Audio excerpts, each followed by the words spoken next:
आज महाराष्ट्राच्या राजकारणात एक प्रश्न पुन्हा पुन्हा विचारला जातोय. ज्या शिवसेनेनं मराठी माणसाच्या न्याय हक्कासाठी रस्त्यावर उतरून लढा दिला, ज्या शिवसेनेच्या एका हाकेला मुंबई थरथरायची, ज्या शिवसेनेच्या सभेला लाखोंची गर्दी व्हायची, ज्या पक्षप्रमुखांच्या एका विधानाची देशभर चर्चा व्हायची, त्या शिवसेनेवर आज स्वतःचं अस्तित्व टिकवण्याची वेळ का आली? हा प्रश्न फक्त उद्धव ठाकरे किंवा एकनाथ शिंदे यांच्यापुरता मर्यादित नाही. हा प्रश्न आहे शिवसेनेच्या संपूर्ण प्रवासाचा.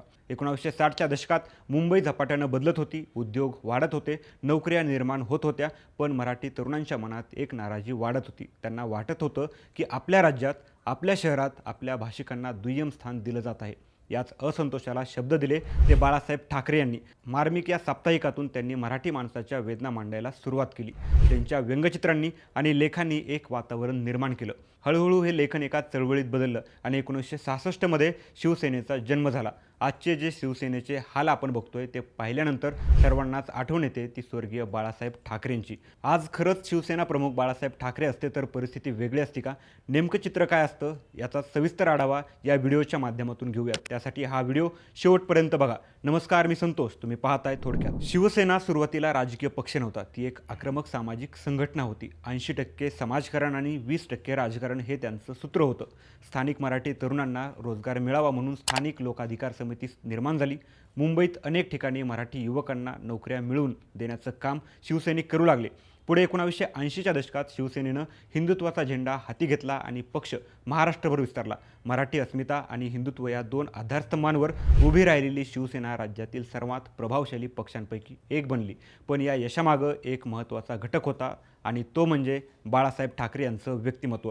बाळासाहेब ठाकरे फक्त पक्षप्रमुख नव्हते, ते शिवसैनिकांसाठी कुटुंब प्रमुख होते. मातोश्री हे फक्त घर नव्हतं, तर ते पक्षाचं भावनिक केंद्र होतं. एखादा कार्यकर्ता नाराज असेल, एखाद्या नेत्याची तक्रार असेल किंवा संघटनेत मतभेद असतील तर त्याचं उत्तर बहुतेक वेळा मातोश्रीवरच मिळायचं. जुने शिवसैनिक सांगतात की बाळासाहेब रात्री उशिराही फोन घ्यायचे. एखादा कार्यकर्ता भेटायला आला तर त्याला तासनतास थांबवायचे नाहीत. त्यामुळं पक्षप्रमुख आणि कार्यकर्ता यांच्यात थेट संवादाचं नातं होतं. याच कारणामुळं बंडखोरीची चिन्ह दिसली की बाळासाहेब लगेच सक्रिय व्हायचे. पण याचा अर्थ असा नाही की त्यांच्या काळात बंड झाली नाहीत.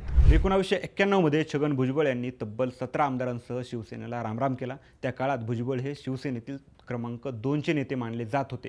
ओबीसी समाजात त्यांचा प्रभाव होता. त्यांचं बंड हे शिवसेनेसाठी मोठा धक्का होतं. त्यानंतर गणेश नाईक यांनीही पक्ष फोडला. पण सर्वात मोठा भावनिक धक्का बसला तो राज ठाकरे यांच्या जाण्यामुळं. कारण ते विरोधी पक्षात गेले नव्हते, तर त्यांनी स्वतःची महाराष्ट्र नवनिर्माण सेना स्थापन केली होती. अनेक शिवसैनिकांच्या मनात त्यांना बाळासाहेबांचं राजकीय वारस मानलं जात होतं.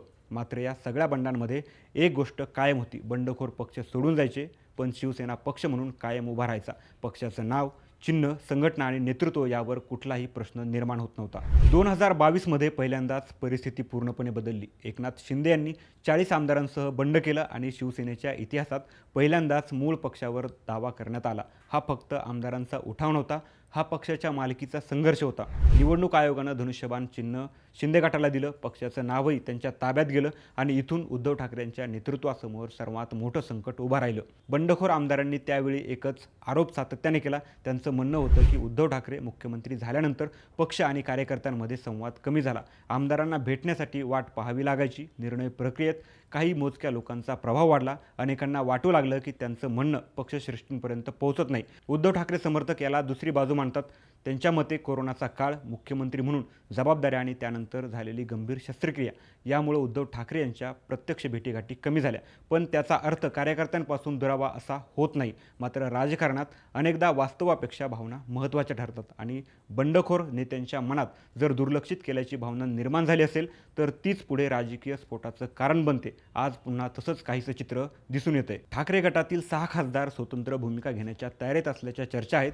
त्यामध्ये संजय जाधव, ओमराजे निंबाळकर यांसारख्या नेत्यांची नावं पुढे येत आहेत. विशेषतः ओमराजे निंबाळकर यांचं नाव चर्चेत आल्यामुळं अनेकांना धक्का बसला आहे.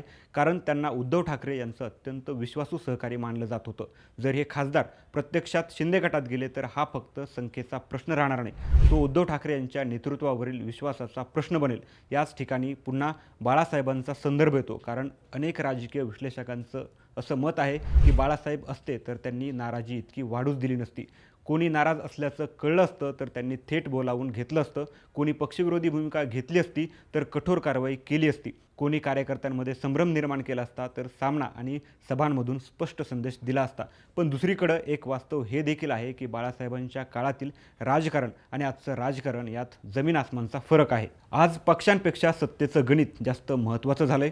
आमदार, खासदार आणि स्थानिक नेते यांच्यासमोर राजकीय अस्तित्व, निधी, निवडणूक जिंकण्याची क्षमता आणि सत्तेतील सहभाग अशी अनेक समीकरणं असतात. त्यामुळं केवळ करिश्माई नेतृत्व पुरेसं ठरत नाही. मजबूत संघटना, सातत्यपूर्ण संवाद, राजकीय व्यवस्थापन आणि सत्तेची गणितं या सगळ्यांचा समतोल साधावा लागतो. म्हणूनच आजचा खरा प्रश्न हा नाही की बाळासाहेब असते तर बंड थांबलं असतं. खरा प्रश्न हा आहे की शिवसेना ज्या भावनिक नात्यावर उभी होती ते नातं काळाच्या ओघात कमकुवत झालं का? कारण पक्ष फक्त चिन्हावर चालत नाहीत, पक्ष फक्त पदांवर चालत नाहीत, पक्ष चालतात विश्वासावर. आणि जेव्हा विश्वास डळमळतो तेव्हा सर्वात मोठी संघटनाही हादरते. आज शिवसेनेसमोर नेमकं तेच आव्हान उभं आहे. 2022मध्ये 40 आमदार गेले. आज खासदारांच्या बंडांची चर्चा सुरू आहे. उद्या आणखी कोण जाणार याची चर्चा सुरू आहे.